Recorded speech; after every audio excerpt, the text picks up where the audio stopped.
ओम शांति। आज हम जानेंगे सृष्टि चक्र का रहस्य। सृष्टि चक्र को काल चक्र भी कहते हैं। हम देखते हैं कि इस सृष्टि पर हर चीज साइक्लिक है, अर्थात सब कुछ गोल गोल चक्र में है।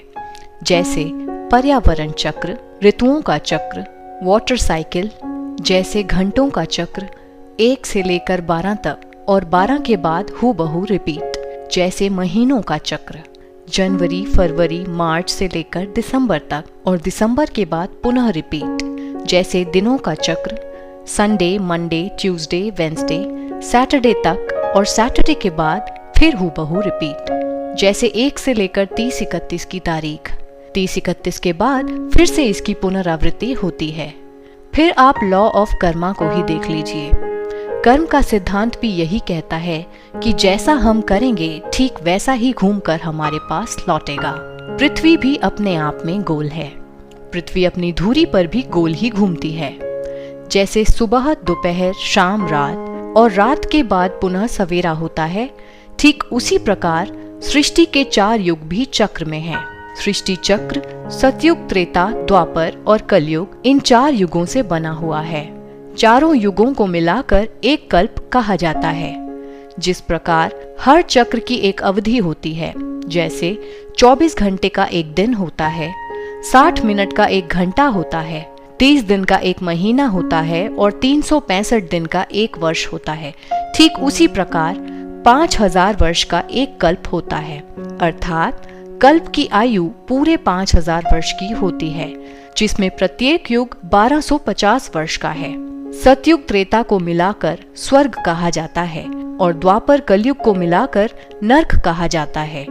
कलयुग के अंत और सतयुग की आदि के बीच के समय को संगम युग कहा जाता है। यह 100 वर्ष का होता है। 2 युगों का संगम होने के कारण इसे संगम युग कहा जाता है। इसे संगम युग इसलिए भी कहते हैं क्योंकि इस युग में परमपिता परमात्मा धरा पर आते हैं और आत्माओं और परमात्मा का मिलन अर्थात संगम होता है। शिव परमात्मा आकर के आत्माओं का कल्याण करते हैं, जिसके पश्चात पुनः सतयुग की शुरुआत होती है और अब ये कल्याणकारी संगम युग भी पूरा हो रहा है। 5000 वर्ष पूरा होने पर फिर यह चक्र हूबहू रिपीट होता है। जी हाँ, हूबहू, यानी कि आप ये वीडियो पहली बार नहीं देख रहे हैं। आज ही की तरह यह वीडियो आपने 5000 वर्ष पहले भी आज ही के दिन आज के जैसे ही रंग, रूप और परिस्थितियों में देखी थी और अब से 5000 वर्ष बाद भी ऐसे ही फिर से देखेंगे। इसमें कोई बदलाव नहीं हो सकता। बिल्कुल वैसे ही जैसे जब फिल्म की रील एक बार बन जाती है तो उसे जितनी बार भी प्ले करेंगे वह हूबहू रिपीट होगी। तो यह सृष्टि भी एक नाटक है जिसमें आप और हम सभी एक्टर्स हैं। इसमें हर एक आत्मा एक निश्चित समय पर परम धाम से इस सृष्टि रूपी नाटक मंच पर आती है। इसे वर्ल्ड ड्रामा भी कहा जाता है।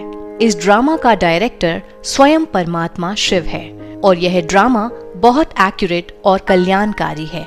इसमें कभी किसी के साथ अन्याय नहीं हुआ।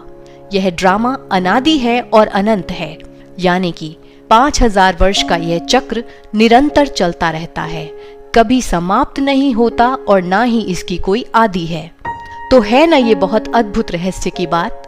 अब आप सोच रहे होंगे कि हम कैसे मान लें कि सृष्टि की आयु 5000 वर्ष है, क्योंकि हमने तो लाखों वर्ष सुना है। तो चलिए इसका रहस्य भी हम आपको बताते हैं।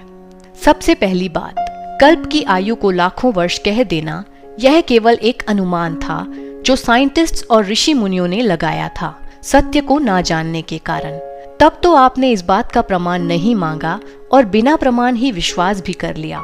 साइंटिस्ट्स के द्वारा किसी चीज की आयु का पता लगाने वाली विधि कार्बन डेटिंग पर आधारित है। इसमें भी त्रुटियां हैं, यह बात खुद साइंटिस्ट्स ही कहते हैं। कल्प की आयु 5000 वर्ष है, यह बात स्वयं शिव बाबा आकर के हम मनुष्य आत्माओं को समझाते हैं, क्योंकि शिव ही इस सृष्टि का रचयिता है और रचयिता होने के कारण सृष्टि के आदि, मध्य, अंत का ज्ञाता भी है। दूसरी बात, क्रिश्चियन धर्म में बताया जाता है कि क्राइस्ट से 3000 वर्ष पूर्व सृष्टि पर स्वर्ग था और नॉस्ट्रेडामस की भविष्यवाणी के हिसाब से देखा जाए तो 2000 साल बाद the golden era is to come, अर्थात स्वर्ण युग आने वाला है।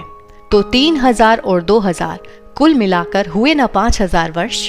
अब हिंदू धर्म के शास्त्रों के हिसाब से देखें, महाभारत युद्ध को हुए 5000 साल हो चुके हैं।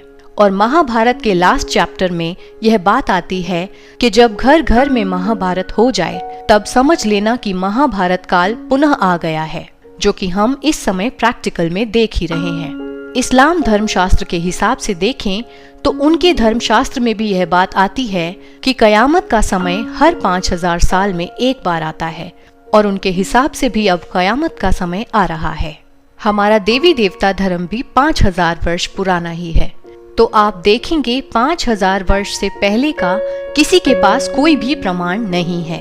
हिंदू धर्म में स्वास्तिक का चिन्ह और स्वदर्शन चक्र भी सृष्टि चक्र का ही यादगार है। तो आशा करते हैं आपको यह रहस्य अच्छे से समझ आया होगा। और अब होमवर्क टाइम।